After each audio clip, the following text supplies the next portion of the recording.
Meus irmãos, abramos a palavra de Deus em Ezequiel, capítulo 3, de 16 a 21. Diz assim a palavra de Deus: Findos os 7 dias, veio a mim a palavra do Senhor, dizendo: Filho do homem, eu te dei por atalaia sobre a casa de Israel. Da minha boca ouvirás a palavra e os avisarás da minha parte.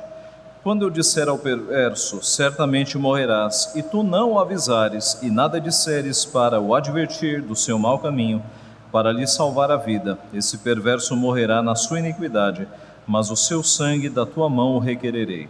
Mas se avisares o perverso, e ele não se converter da sua maldade, e do seu caminho perverso, ele morrerá na sua iniquidade, mas tu salvaste a tua alma.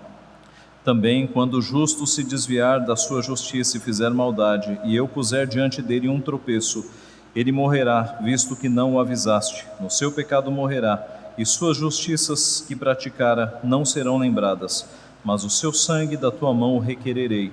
No entanto, se tu avisares o justo, para que não peque, e ele não pecar, certamente viverá, porque foi avisado, e tu salvaste a tua alma.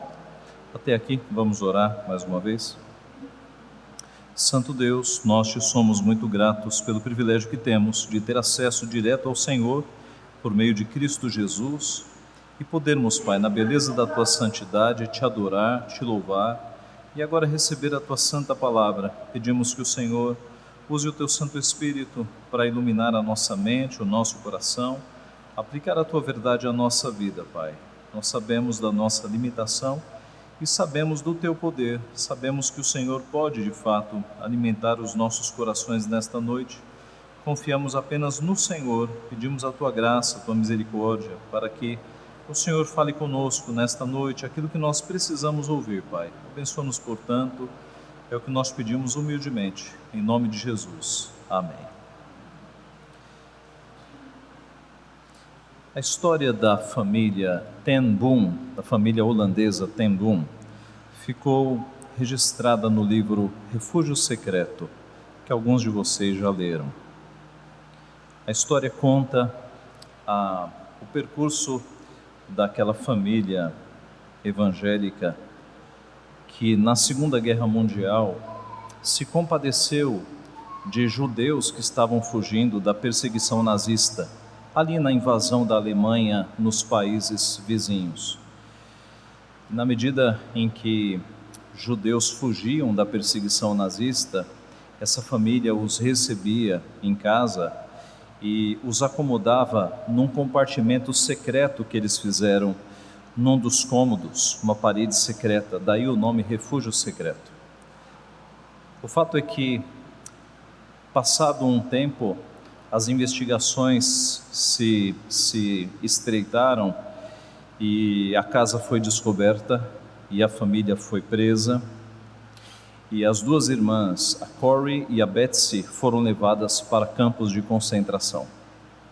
E tal qual missionárias num campo de refugiados, elas pregaram a palavra de Deus ali a judeus, especificamente a judias, porque nos campos de concentração eles dividiam por sexo. E muitas mulheres de origem judaica se converteram a Jesus Cristo por conta da pregação da palavra de Deus, pela instrumentalidade de Corrie e Betsy Ten Boom. Muito tempo antes de Corrie e Betsy, muitos séculos antes, o servo de Deus passou por uma experiência muito mais dramática, o profeta Ezequiel. Ezequiel foi chamado por Deus na sua juventude, ali por volta dos 30 anos, ele tinha formação sacerdotal, ele foi chamado para ser levado para o cativeiro babilônico, para junto com os cativos de Israel, ele pregar o evangelho, pregar a palavra do Senhor, ser boca do Senhor, apenas aos povos de Israel que estavam ali no cativeiro. Nós já estudamos alguns capítulos de Ezequiel, e no texto que nós temos diante de nós nesta noite, nós temos exatamente a continuação de onde nós paramos, que é o verso 16, quando diz: Findos os 7 dias, veio sobre mim a palavra do Senhor. Estes 7 dias são uma referência ao versículo 15, que você pode conferir. Então fui até o Abibe, aos do exílio, que habitavam junto ao rio Quebar, e passei a morar onde eles habitavam, e por 7 dias assentei-me ali, atônito no meio deles. Depois de uma semana de silêncio, depois daquela visão aterradora que Ezequiel teve, daquela multidão de anjos, do barulho das asas, as asas se tocando, daquela visão fantástica, aterradora que o profeta teve, ele ficou 7 dias em silêncio, se recuperando, meditando no seu chamado. E agora Deus vai formalizar o início deste ministério com um discurso que vai ficar impresso na mente do profeta, para que ele perceba qual é a sua responsabilidade pastoral, a sua alta responsabilidade para com o chamado de Deus. E o discurso que Deus vai mostrar, que são justamente os versículos que nós lemos, ele foi construído de uma forma muito criativa por Deus. É uma estrutura baseada em 4 hipóteses, e cada uma delas descreve diferentes respostas humanas e suas consequências. Na verdade, é uma forma de metáfora comparando o papel do profeta ao papel do atalaia.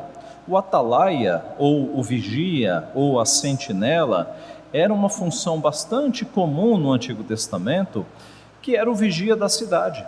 Era aquele que ficava naquelas grandes cidades muradas, e você deve se lembrar disso, talvez você já tenha visto em algum filme.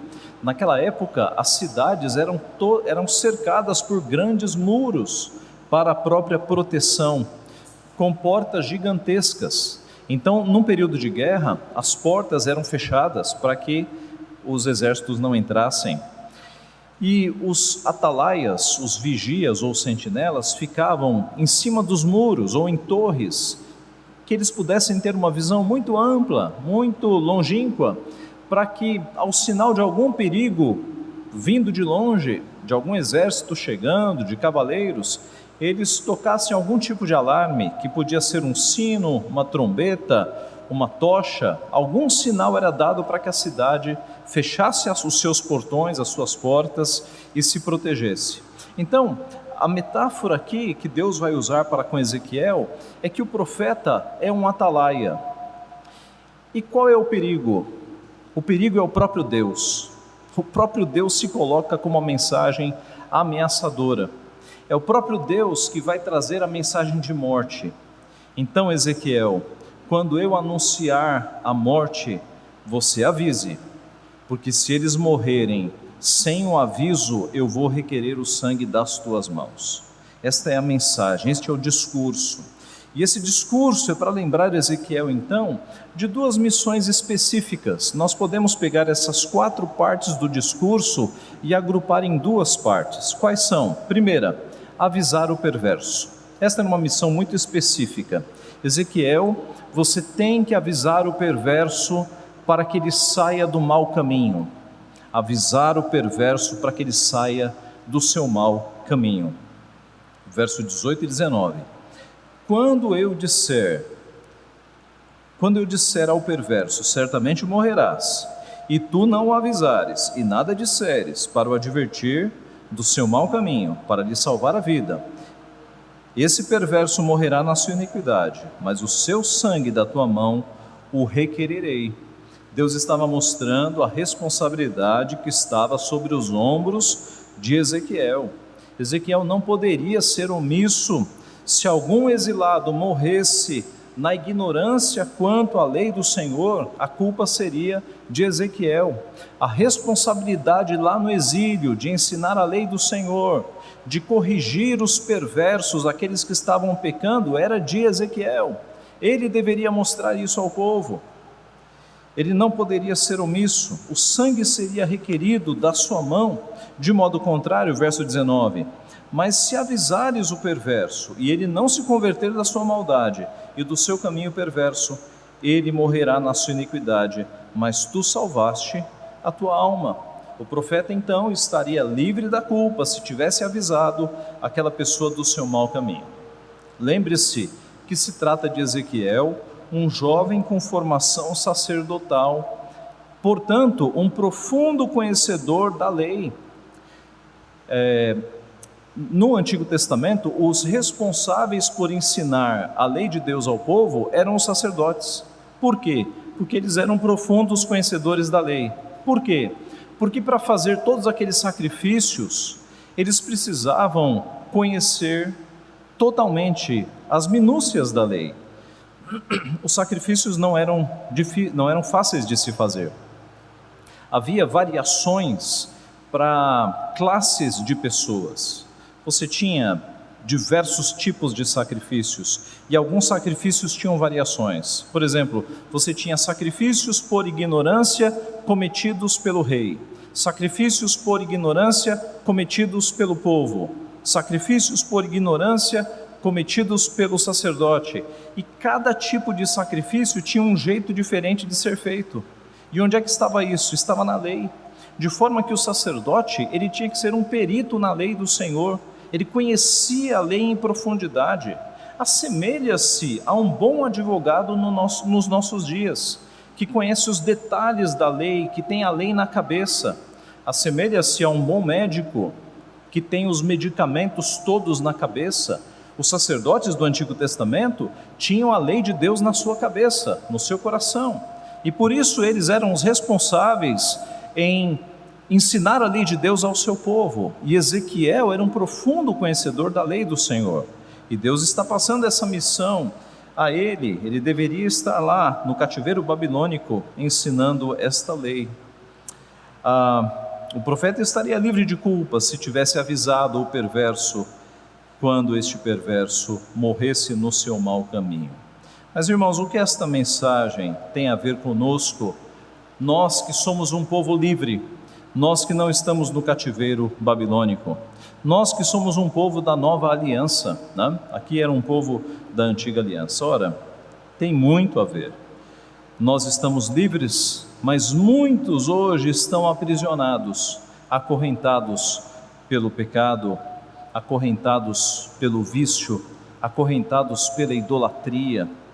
Muitos estão, à semelhança do perverso, andando no seu mau caminho, praticando a iniquidade, e isso do teu lado, no teu serviço, na tua vizinhança, muito perto de você.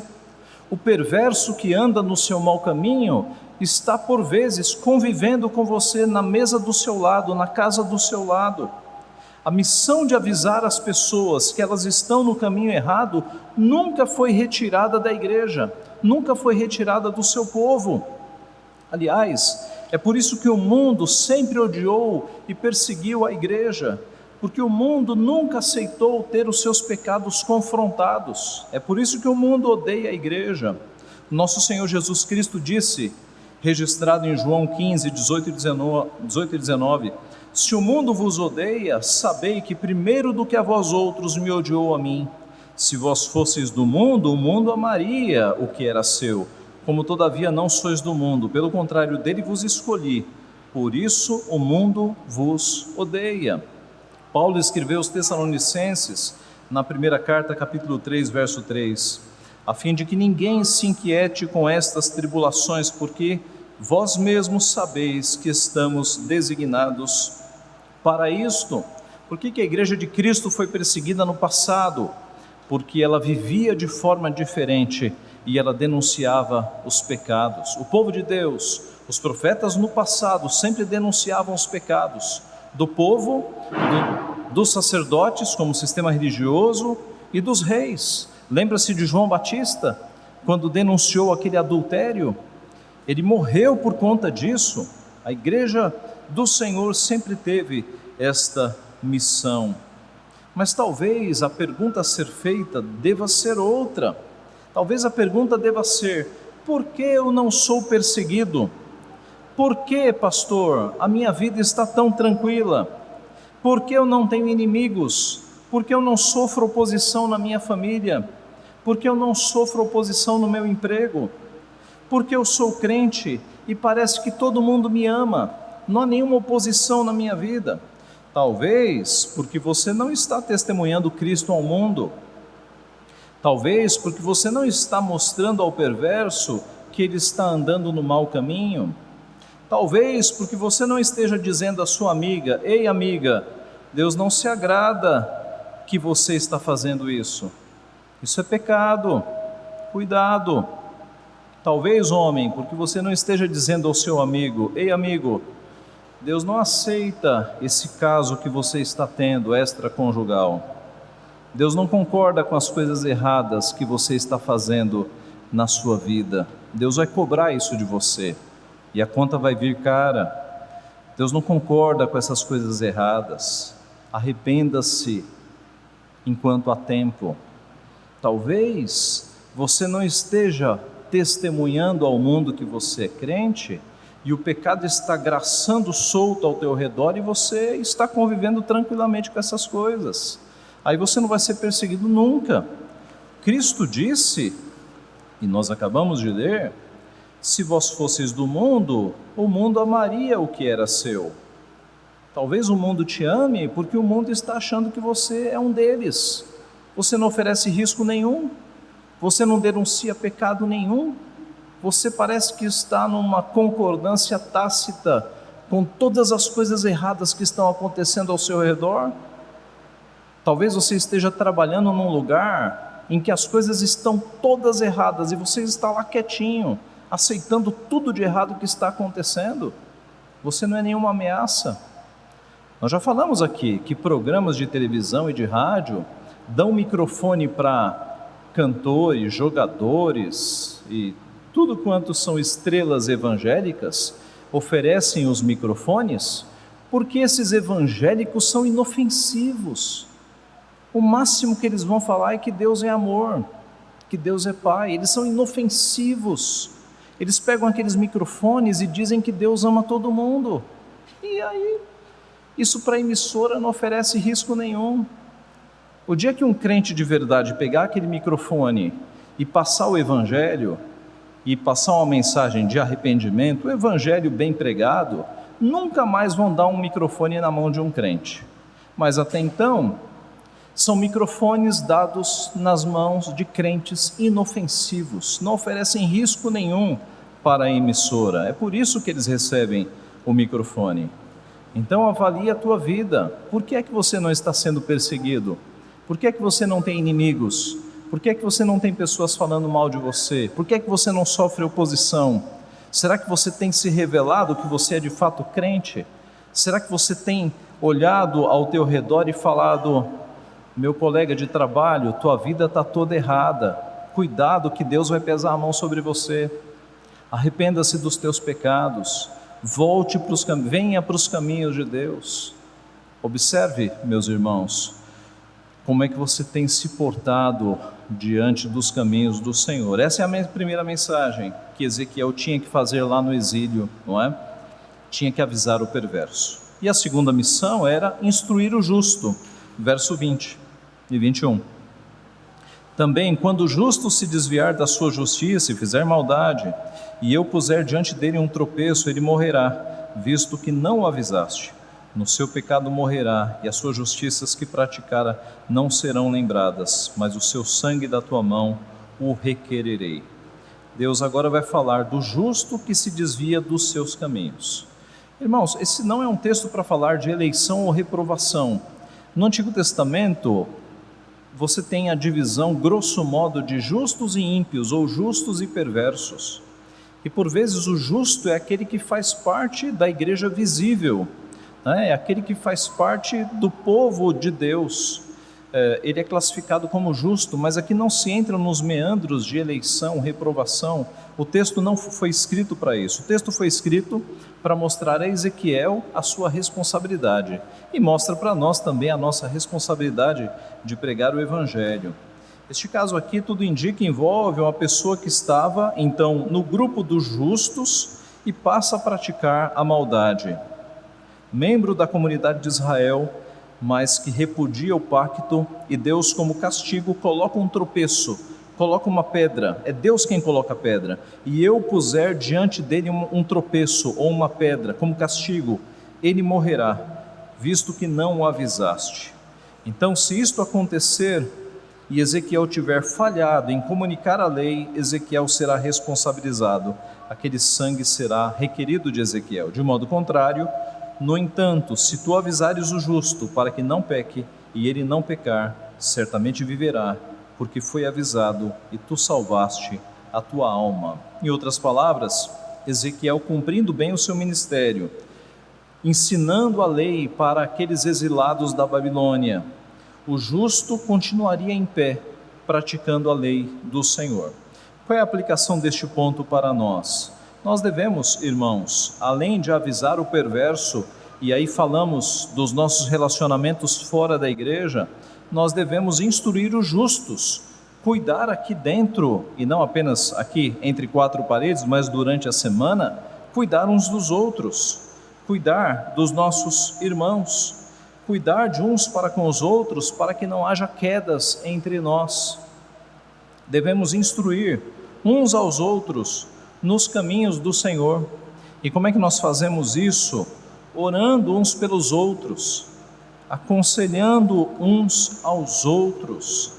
É muito interessante essa expressão uns aos outros, que na língua em que foi escrita o Novo Testamento é uma palavrinha só, alelos.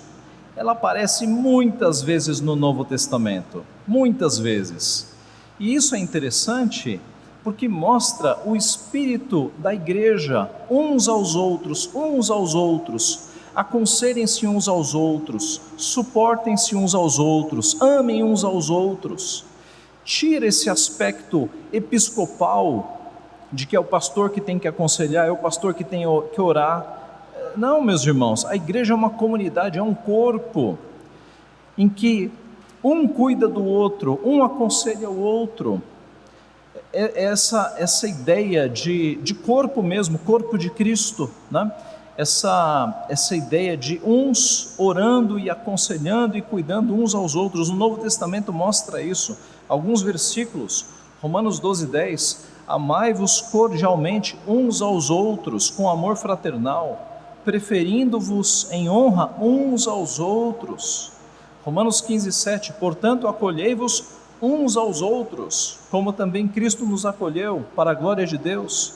Romanos 15:14, certo estou, meus irmãos, eu mesmo a vosso respeito, de que estáis possuídos de bondade, cheios de todo conhecimento, aptos para vos admoestardes uns aos outros. Paulo falando aos romanos, eu estou certo de que vocês estão capacitados de admoestar, de aconselhar, de corrigir, né, de aconselhar, me falta aqui uma palavra melhor, admoestar, uns aos outros.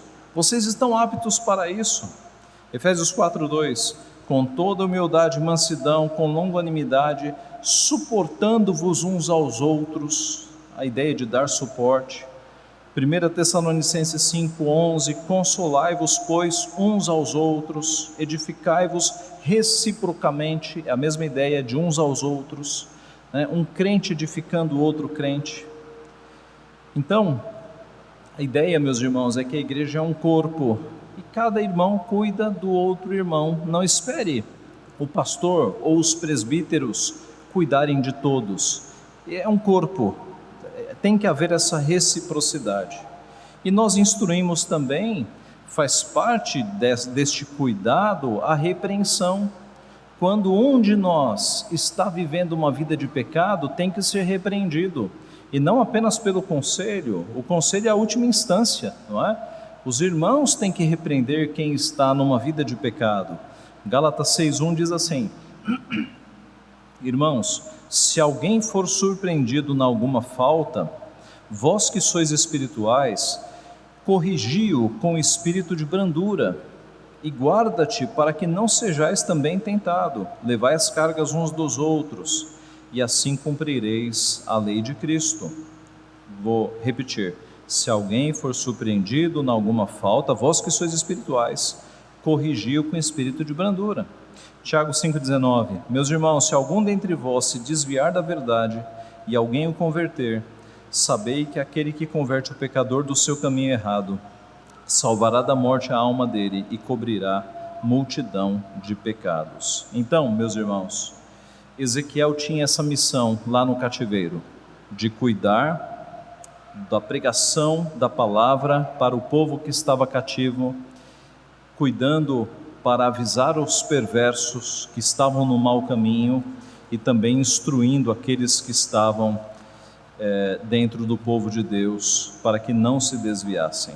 Nós temos as mesmas missões aqui na Nova Aliança, de fato, denunciar os pecados que estão ao nosso redor, tirando pessoas que estão no caminho da perdição, avisando-as que elas estão no caminho do inferno, e dentro da família da fé, instruindo aqueles para que nenhum de nós se perca, né? Para que nenhum de nós caia. Concluindo, eu volto a Corrie ten Boom. Num outro livro que ela escreveu, ela conta o que aconteceu, né, lá naquela história. Nós sabemos que a Alemanha ela foi derrotada, o nazismo foi derrotado, a irmã da Corrie morreu lá no campo de concentração, a Corrie sobreviveu, e a partir da sua libertação, ela viajou o mundo dando testemunho do que Deus fez por intermédio do Evangelho ali naquele campo de concentração. Em uma das viagens, ela estava dando o seu testemunho numa igreja em Munique, e de repente um homem alto, forte, vestindo um sobretudo cinza, homem calvo com um chapéu marrom, ele ficou ali observando aquela palestra, e no final da palestra, ele se aproximou dela e estendeu a mão e disse para ela essas palavras: "Que bela mensagem, Fraulein, que bom saber que os nossos pecados estão todos no fundo do mar. Você mencionou Ravensbrück? Eu fui guarda lá, mas depois disso me tornei cristão. Eu sei que Deus me perdoou pelas coisas cruéis que eu cometi lá, mas eu gostaria de ouvi-lo da sua boca também." E com a mão estendida em direção a ela, ele disse: "Você me perdoa?" E ela reconheceu ele. Ela se lembrou de que ele era um dos mais terríveis guardas que ela teve lá no campo de concentração. E aquele homem com a mão estendida, ela ficou sem ação. E as imagens do campo de concentração percorreram a sua cabeça e ela não sabia o que fazer. Como é que ela poderia perdoar aquele homem? A sua irmã morreu no campo de concentração pelas maldades daqueles homens. Como é que ela poderia perdoar aquele homem? E de repente, ela se lembrou do que Cristo fez na cruz por nós pecadores, de que nós não merecíamos o perdão, e Cristo morreu por pecadores imerecedores. E ela disse: "Eu vou estender a mão e a vontade vai acompanhar." E ela estendeu a mão, e ela disse que um calor percorreu o seu braço e atingiu a sua mão, e ela finalmente sentiu o perdão invadindo, correndo pelo seu braço, e ela apertou a mão e disse: "Eu te perdoo, meu irmão." E ela perdoou com todo o seu coração. Meus irmãos, alguém pregou o evangelho para aquele guarda, alguém pregou o evangelho para ele. Aquele perverso saiu do seu mau caminho, porque alguém pregou o evangelho para ele. Os perversos estão por aí, no seu mau caminho. Nós temos a solução. Nós temos a mensagem que pode fazer pessoas perversas saírem do seu mau caminho. Nós temos que anunciar esta mensagem. Aqui nós temos pessoas que estavam no mau caminho e Deus resgatou. Nós não podemos ser omissos. O sangue da omissão Deus vai cobrar de nós, assim como disse cobraria de Ezequiel. Que nós não sejamos omissos. A bênção de nós sermos usados para a conversão de uma pessoa é inigualável. É uma das maiores alegrias que você vai ter na tua vida, é ser instrumento na conversão de uma pessoa, não tenha dúvida. Então esforce-se, mostre para as pessoas que estão ao teu redor o caminho da salvação. Não é uma tarefa simpática, denunciar pecados, mostrar que as pessoas estão erradas, não é simpático, mas Cristo não foi simpático. Cristo ele morreu na cruz justamente porque ele trouxe uma mensagem de confrontação de pecados, mas foi a mensagem que salvou, justamente a mensagem que tirou as pessoas do caminho do inferno. É essa mensagem que nós devemos passar, a mensagem que salva pessoas, a mensagem que tira pessoas do caminho do inferno e traz para o caminho da salvação. Que Deus nos abençoe, que Deus nos dê ousadia para pregar esta mensagem, a fim de que o perverso saia do seu mau caminho. Amém.